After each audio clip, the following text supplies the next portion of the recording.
داخل شدم. آسون بود. شاید امروز همون روزیه که بتونم فرمول همبرگر مخصوص رو بدزدم. آخ جونم. مواظب باش، تازه تی کشیدم. هی پلنگتون، به خودت یه نگاهی بنداز. یه بار دیگه به طرز رقت انگیز پشتت به خاک مالونده شد. با این همه شکست نمیدونم شبا چطوری خوابت میبره. اونا حتما باید تابلوی اخطار بذارن. اگه من آسیب میدیدم حتما خسارت میگرفتم، شکایتم میکردم ازشون. ببینم خسارت شامل فرمول همبرگر مخصوص هم. بله حتما. آی کیرم تو کس زنه، زنه تو گاییدم. وای کیرم تو کس زنه. ببین دهن همه تونو گاییدم. خیلی بد میشه ها. فردی کوچولوی بیچاره.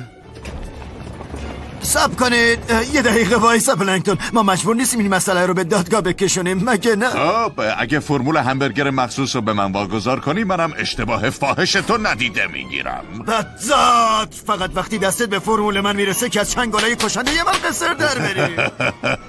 تو دادگاه میبینم خرچنگ یعنی وای کیرم تو کس زنه.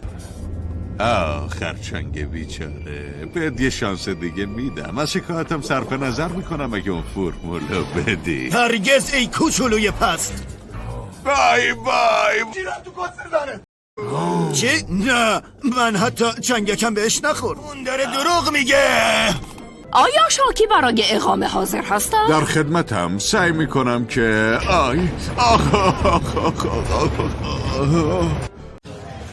من از چی میسوزم. اون شب که اینا ریختم منو بگیرن، من قبلش خودم ترتیب خودم داده بودم.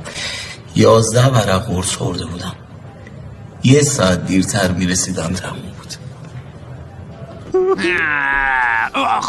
تمام تلاشتو بکن پسر. من از این دارم میسوزم. من مرده بودم، اینا منو آوردن زنده کردن خودشون بکشن.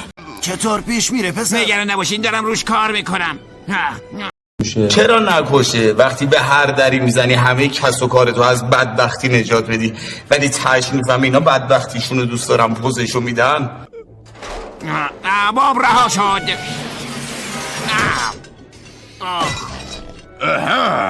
ممکنه ساکت باشید؟ خب کجا بودم؟ بله من خونه خریدم 30 میلیارد. تو نشستی اینجا به من میگی اونا چششون دنبال اون طویله ته کوچه بنبسته.